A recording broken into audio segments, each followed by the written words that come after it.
మనసున్న ప్రతి మనిషిలోనూ పరమాత్ముడున్నాడని, వాడు పరిశుద్ధుడవుతాడని, గోళీల ఆటల్లో కొండంత సత్యం చాటావు ఓ సాయి, మమ్ము సాకావు మా సాయి.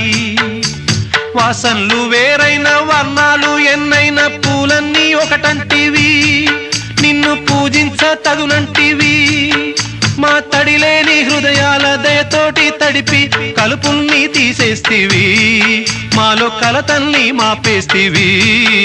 మా పాపాల తొలగించు దీపాల నీవే వెలిగించినావయ్యా, మమ్ము కరుణించినావయ్యా. జన్మ జన్మాల పుణ్యాల పంటల్లే నిన్ను దర్శించినామయ్యా, మేము తరించినామయ్యా.